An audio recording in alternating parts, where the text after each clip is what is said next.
Africa will be swallowed by the culture of death that has already claimed North America and Europe. The plight of the African people is so urgent because this is one of the very few areas of the world that's still completely pro-life. The people have a pro-life culture. Even if they're not Christians, their culture is very traditional and family-oriented. They have intact marriages and families. So they have a totally pro-life culture which the anti-life forces of the world want to break down. But thanks to the work of Human Life International, anything they may have broken down is being rebuilt, and the people are getting the tools they need to strengthen themselves against the next wave of attack. HLI's work in Africa counteracts this anti-life onslaught in a couple of ways. First of all, we always have to keep in mind that when people try to bring abortion into a culture, they never do it through a popular referendum. The people simply do not want abortion. It's always an elite group, usually operating under coercion from international organizations like IPPF and the United Nations, that imposes abortion on a culture. It's never asked for by the people. So what HLI does down there in the several countries that we're working is to try to gain popular support for the idea that the marriages and families have to be protected from this intrusion from the West. Most of our work in the different countries in East and West and South Africa is geared towards educating people about how the tactics of the anti-lifers are being worked already in their governments and in their institutions to impose abortion on them. And then we educate people about the value of marriage and family and God's plan. Perhaps no one understands the anti-life mentality better than Brian Close, who has spent over a decade researching their means and methods in order to arm pro-life activists in a fight against them. I've been a member of Human Life International for a little more than 10 years now. My job is research and training at Human Life International, so I research the technical and the theological questions and do pro-life training all around the world. To understand the veracity with which the pro-death movement targets the Third World, it is necessary to be familiar with the philosophies driving their agenda. To that end, Human Life International has done extensive research into eugenics, a method proposing the improvement of humanity by permitting only the reproduction of superior classes. Eugenics is a driving force behind such groups as Planned Parenthood. Eugenics is the science of breeding a better human race. And we've always had eugenics back to the Romans and the Greeks who exposed defective and unwanted newborn babies on up to the modern day. Darwin and Malthus and others have given us the modern eugenics movement, which was carried on by Planned Parenthood Federation of America, Margaret Sanger, and even Adolf Hitler. Eugenics plays a huge role in the way that the West approaches Africa, because the year after America legalized abortion in 1973, in 1974, we began an official population control policy for the poorer countries of the world. This policy is known as the Kissinger Report, and basically all of American foreign policy still operates under the dominance of that mentality that was codified there in the Kissinger Report, which says that we have to keep the populations of these countries down in order for us to benefit and to maintain our prosperity, our economic prosperity, because we need materials from these countries, and in order for us to maintain our political dominance over them. And the fact of the matter is that when the overpopulation doctrine is preached around the world, nobody ever asks if America is overpopulated or if Europe is overpopulated. They always stigmatize the Third World and the peoples of color and say that those people are overpopulated. And therefore we're dealing with a racist, eugenicist mentality. But how was this mentality born? Who were the initial proponents of such a philosophy? In the United States, it was spread by the organization that would eventually become known as Planned Parenthood. Planned Parenthood Federation of America started out as the American Birth Control League, or the ABCL, which was founded by Margaret Sanger in the 1920s. Right now in the United States, it has a budget of nearly $1 billion. It runs the largest chain of abortion clinics in the world. Planned Parenthood has undergone a series of name and leadership changes.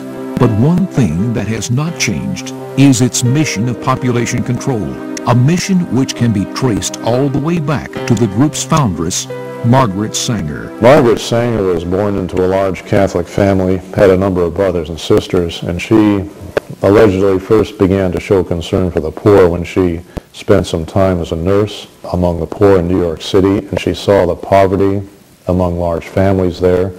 But she fell into the mistake of, instead of trying to improve the situation of these families, she set about making large poor families into small poor families, which is just what the population controllers do today.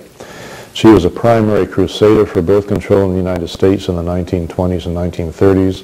First she published a little pamphlet called The Woman Rebel, and then she started publishing the Birth Control Review, which ran for a little over 25 years. What she wanted to do was to create a race of thoroughbred human beings, and that was actually the masthead of the Birth Control League of America for quite a few years, and the Birth Control Review, to create a race of thoroughbreds. And she would do this primarily by holding down the populations of the poor and the immigrants and encouraging the richer classes, the better educated and bred classes, to have more children. A race of thoroughbreds. The Birth Control Review, which proudly bore this credo, gave voice to many a noted racist of the time, and to many whose influence would be felt in the atrocities of Nazi Germany. Some of the people who wrote for Margaret Sanger's Birth Control Review are very interesting characters. One was Ernst Rudin, who founded and operated the Society for Racial Hygiene in Hitler's Nazi Germany. He was responsible for designing the program that wiped out the Jews in Germany. A second person we should look at is Lothrop Stoddard, who wrote a book called The Rising Tide of Color Against White World Supremacy, and you can find this book on racist websites today.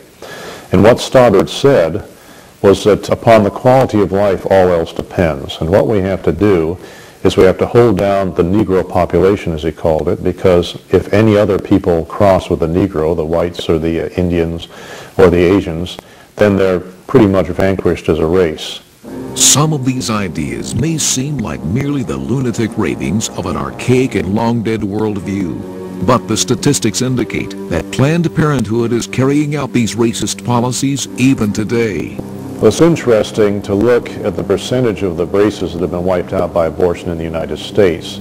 If you look at the white race, about 9.5% have been aborted. If you look at African American race, more than 1/4, close to 30% have been aborted.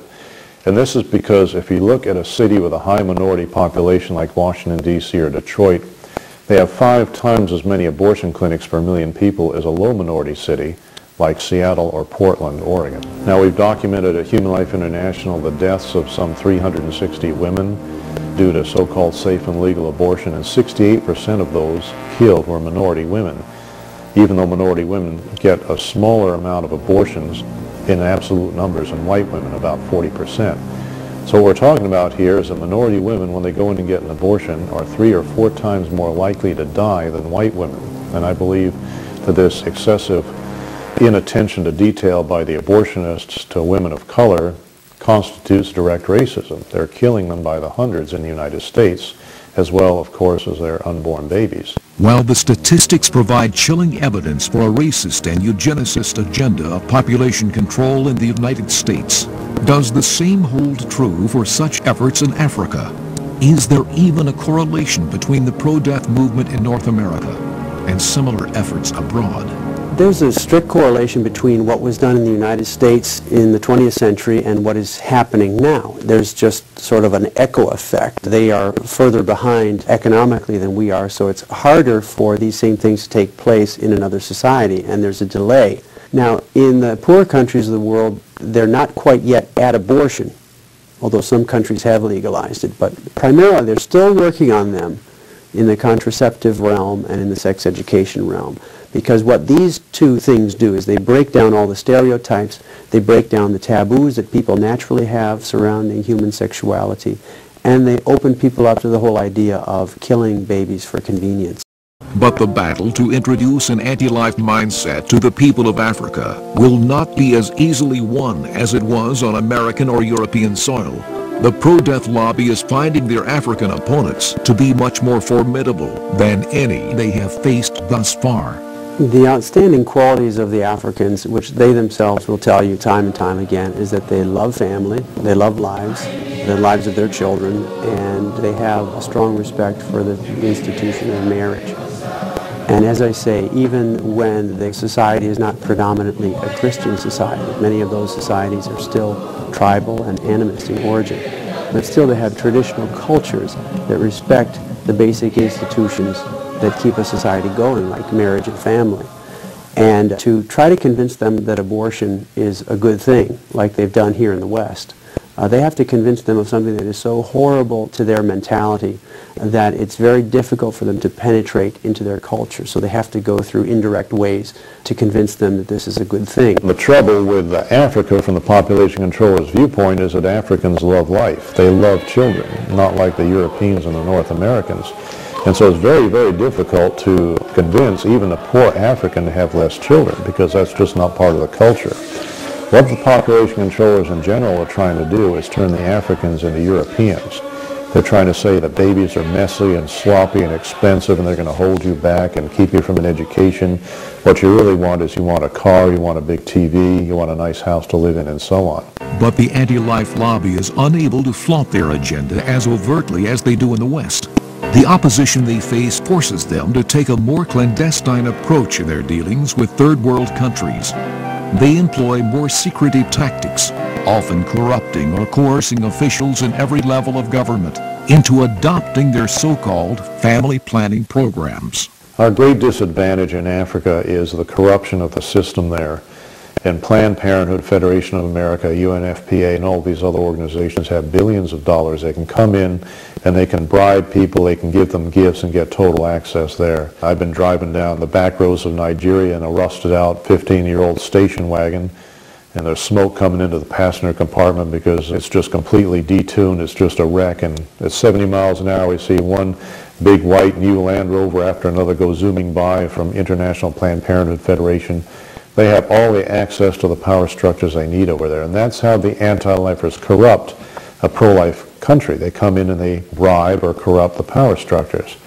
Now, at Human Life International, what we do is we go for what we might call the middle management, or the future leaders. We instruct the bishops, the priests, the seminarians. We talk to the medical students and the pro-life doctors there. We talk to the teachers. We talk to the attorneys and the businessmen. So what we're trying to do is talk to the people who are most directly influential over many thousands of other people. The anti-life forces are very clever. They know that if they can change the minds and hearts of people who make decisions in their society, whether it be through politics or through the healthcare industry or through business or media, they know that if they affect the decision makers, they can cause lots of changes to have a ripple effect throughout all of society. And they're very clever in going after the decision makers. Well, that's essentially what we're doing too. We're going after the decision makers who are less likely to be corrupted by the anti-life message. We are giving them the pro-life message. We're training, first of all, the church. The main complaint that I hear throughout the world is that church leaders do not stand up and defend the innocent from the pulpit. They do not stand up and give people the proper values and reinforce those values that are already there in society. And when the church is silent about these things, then the anti-lifers are going to advance quite rapidly in society, especially with modern means of technology and communication. So we're going first to the church. Secondly, we're going to professionals and business leaders to talk to them about their own values. Okay, these are not values we're imposing on in their society. We're talking to them about the things that they hold dear and telling them that unless they are willing to defend them in the public forum, they're going to see them all broken down and have to deal with the consequences like we have for the past 30+ years. The pro-death forces wield their influence through the billions of dollars at their disposal and have succeeded in corrupting people of influence in third world countries across the globe. Human Life International has witnessed firsthand the rotting power in their touch. Our affiliate in the Philippines, Dr. Rene Bolacer, told me that the United Nations offered him $80,000 a year salary in American dollars, a four-wheel drive car, and any amount of money for his programs if he would just put into his AIDS education program an element promoting condoms. That's all he had to do, is agree to put condoms into his AIDS education program. He educates strictly with chastity and behavior change. So he could have become the richest man in his state overnight if he wanted to. That's the amount of coercive money that goes into these poor cultures.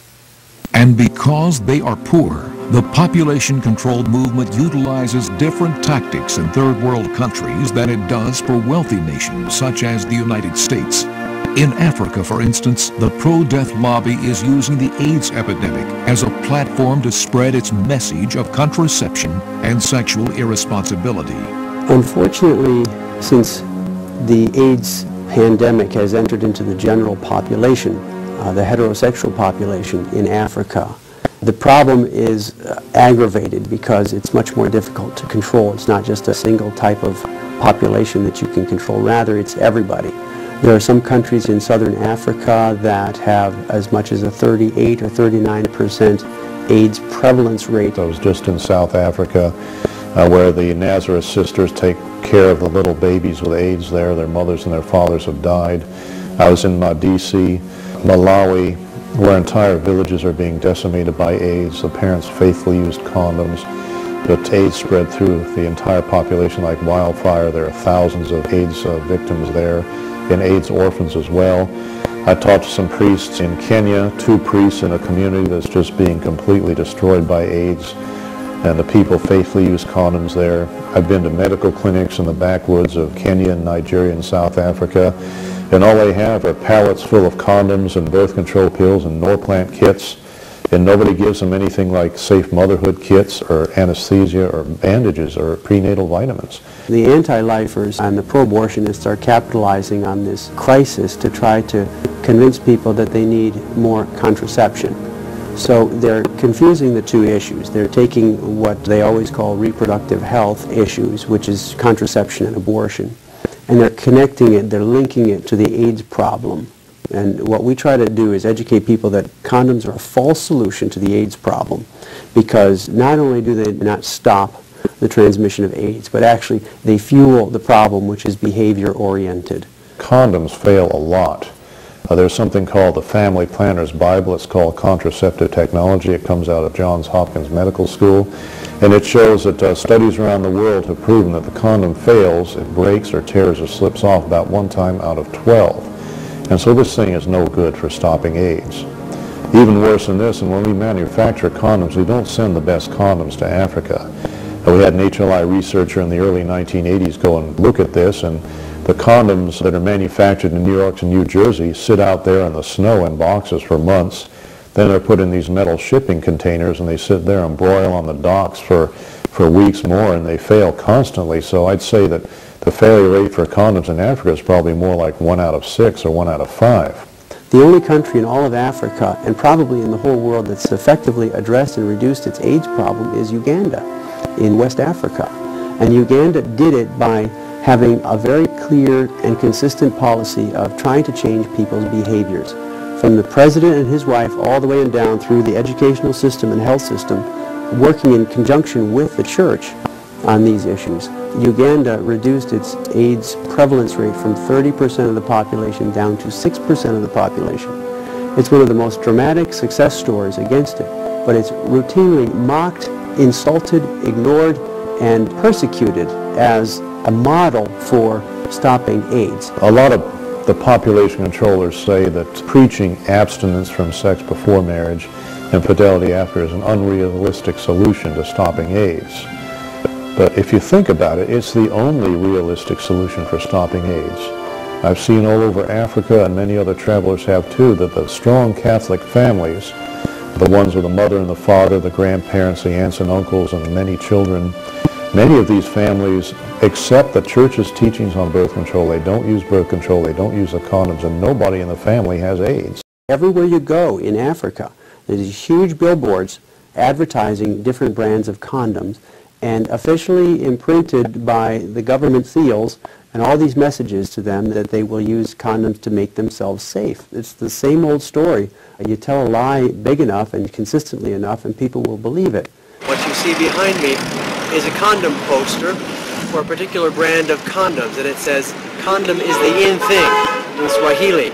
Here we are in a small village or in the outskirts of a town in Nakuru, Kenya, and we are seeing these kinds of posters all over the place, advertising the culture of death.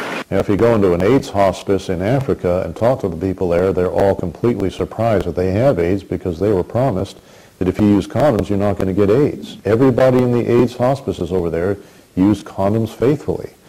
One young man in Kenya said, well, if you Americans know that condoms don't work and you're shipping them down here to Africa, that's just going to cause more AIDS cases. Isn't that genocide? And I said, I'd have to agree with you. In order to fully succeed, the forces behind the population control agenda will have to transform the very hearts of the African people, casting aside their family-centric culture for a culture of materialism and convenience. The primary argument they use in Africa is that you're poor. You don't want to be poor. You want to be like Americans. You want to listen to American music. You want to wear American clothing. You want to drive a nice car. That's the subtle and the most insidious attack, is trying to convince people that children are a burden and they'd rather instead enjoy life materially. And that's the great thing that gets people away from the faith in Africa. Once they start to do this, once they start to lead very busy lives of chasing after things, they don't have time or room for God anymore in their souls. The primary message we give to these people is, look at the United States, look at Europe, we're not happy. Still, you people are happy, and the only two things that will make you truly deeply content are faith and family. Nothing else will do the job, just faith and family. Don't give these up for these other things that can only give you fleeting pleasure, like unlimited sex, like possessions, like influence, like popularity. These things can give you a little bit of happiness for a while, but this is the way the devil traps you. He gets you addicted to sex or drugs or pornography, and then it's just a downward spiral away from God and into deeper and deeper unhappiness. But as hard as the anti-life lobby is working, there is no reason for Africans to despair. HLI is working even harder to spread its message across the continent, a message that is by no means complicated. HLI's message is simply the truth. Jesus said that you will know the truth and the truth will set you free. And that is the message of the pro-life movement. It's the message that is written on the human heart that the pro-life movement tries to bring to the light and help people to accept with their whole hearts, soul, mind, and strength. The other side also offers a certain type of freedom. It's a freedom which is dressed up as freedom, but actually it leads to slavery. They say freedom of choice, but those kinds of choices actually lead people to slavery, and we've seen it so often in our culture. Having a lot of children forces you away from materialism towards the spiritual. In Africa, the people do love children, and therefore they're very spiritual. So naturally we see in Europe, which is probably the richest continent on the world, less than 1.5 children per family, which is way less than what you need for replacement. We see in the richest countries like Germany and France, less than 1 child per family. And we see in places like Sudan and Malawi, some of the poorest countries in the world, 6 or 7 children. When you go through the streets in Europe, you don't see too many people smiling because they're not happy. When you walk through a little village in Malawi or Sudan or Nigeria, where there are lots of children, you see lots of life, you see lots of happiness, you see lots of joy and spirituality. And I'd rather spend my time among the Africans than go to Europe because they're just a happier and holier people. Anything that goes against God's plan and actually destroys it, undermines it, and perverts it is evil. In this particular case, God has revealed to the world through his scriptures and through that his plan for salvation flows through the family and through marriage. And this is a theme of Pope John Paul II quite regularly. The history of humanity and God's plan for humanity flows through the family. So anything that breaks down the family, anything that destroys the family and the very moral fiber of a society is evil. And that's what we see happening all the time, and we're paying for it with our tax dollars. The seeds of truth that HLI has planted across Africa have taken root, and though there is much cultivation yet to be done, the African people are starting to reap the fruits of their efforts. There are many hopeful signs in Africa. The best is a lot of good bishops and priests.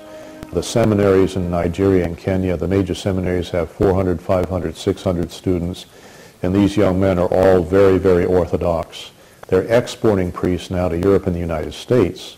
So first we evangelized Africa, now Africa is evangelizing the rest of the world. Probably the place that shows most the fruit of our work is in Kenya, where for the past 10 years or so, Father Raphael Wanjohi, our representative down there, has been exclusively focusing on seminarians and priests and professionals in a very wise plan of attack. We thought the best way to accomplish this mission is to have seminarians learn about pro-life, because once they become pro-lifers, they will be pro-life priests until they die. They will take the message to the nursery schools, primary school, high school, universities, colleges, to all the people, and to also be somehow seen or felt in their sermons, in their homilies. They're now very active, they're speaking out, and they're defending something that they now know about and they're able to articulate in a professional way. They are way ahead of where we were in the United States in 1973, because we didn't have an official pro-life movement in 1973. Nationally speaking, we had some individual states that were fighting it, but Kenya has a national pro-life movement, thanks to Father Wanjohi and the seeds that HLI planted. Human Life International has been of a great assistance to us, so that without the assistance from Human Life International, we would not have been able to accomplish what we have accomplished. As HLI continues its work with Africans and for Africans, it keeps a watchful eye on the future, a future of promise, and Africa stands as a wellspring of hope for the entire world, rich in the moral and spiritual treasures needed to reawaken the pro-life truths written in the heart of every man, woman, and child. I think the future lies in other countries that are still pro-life. HLI's main emphasis is going to these other regions of the world and countries that still have pro-life laws and shoring them up and strengthening them so that they can continue to be a beacon and a light to our world. And as we in our culture do the very hard work of trying to turn Roe back and reestablish protection for the unborn child, we continue to be inspired by these wonderful pro-life cultures and look to them for light and guidance. But we also have to give them our help and our prayers to help them maintain their true pro-life cultures and pro-life spirit, because that is an inspiration to us. One of the great stories of Africa is all these young seminarians crowding these seminaries. They have so many priests over there, they're exporting them to North America and Europe. These priests are invariably very orthodox, very holy men, and I think that's one of the ways that Africa is going to help re-evangelize a little. Christ is my rock, my refuge, my stronghold, firm as the tree's roots that clutches the land. He who has faith